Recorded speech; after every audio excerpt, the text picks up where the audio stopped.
Arestado ang isang babae na nagngangalang Minerva na di umano'y pumatay kay Jason Castillo. Sa kasalukuyan ay hindi makuhanan ng pahayag ang babae. Siya ay naharap sa malalim na investigasyon ayon sa mga pulisya.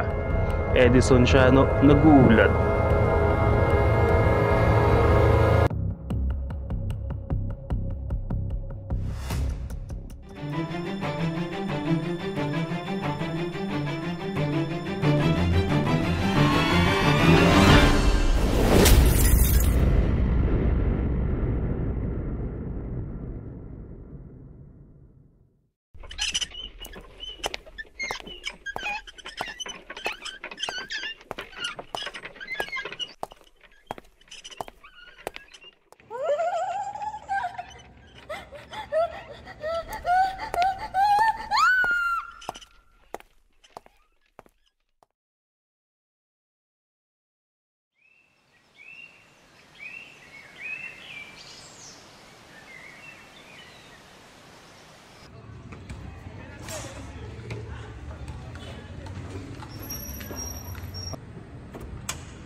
Hi!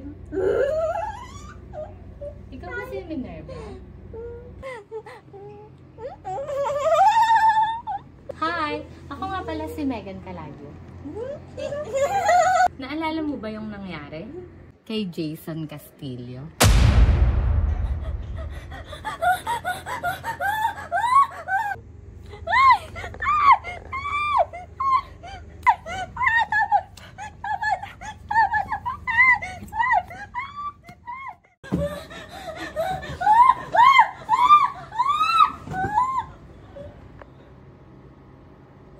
Umalis ka na!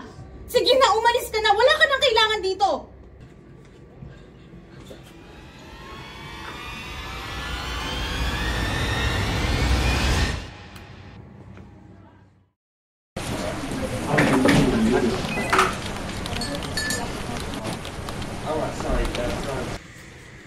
Excuse me, sir. Pwede po ba kayong makausap? Okay, Megan, have a seat.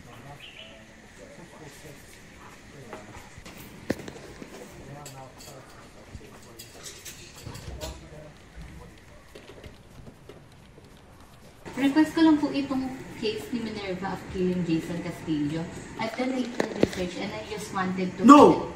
Hindi para sa'yo to. Pang lalaki to. Babae ka lang. I'll give it to Edison. Just get out of this case. You may leave now.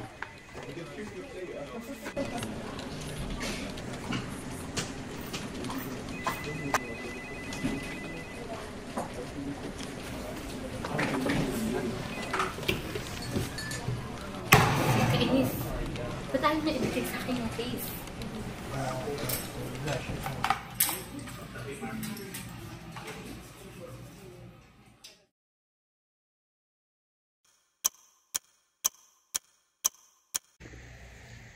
Kailangan makuha ko yung case niya.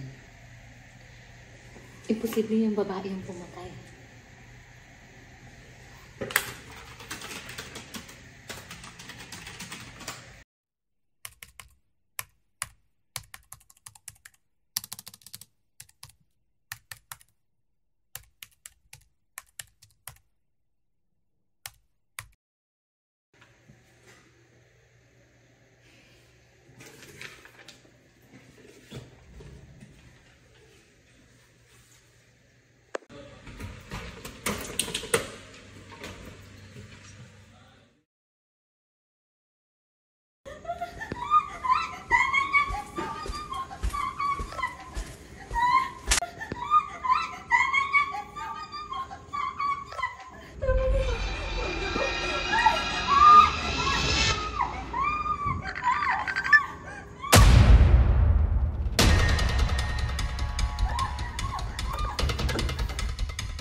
lahat ng ebidensya na kailangan mo.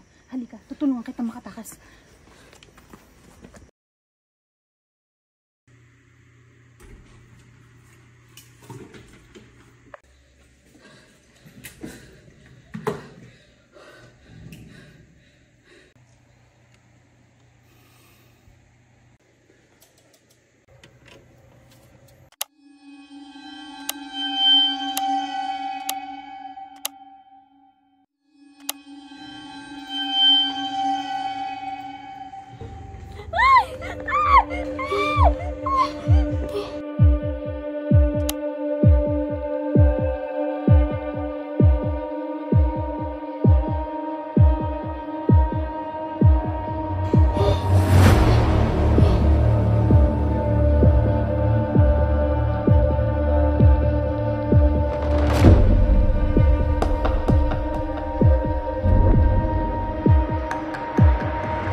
Okay na?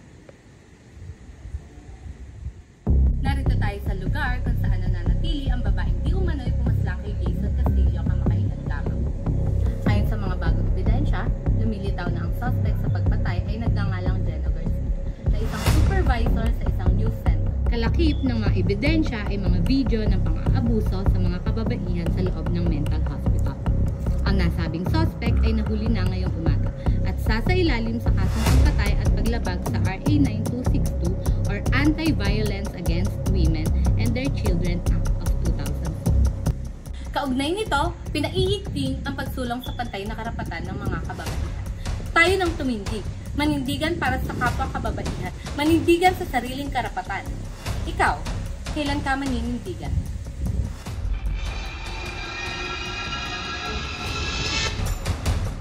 Megan Calagyo, nag-uulat.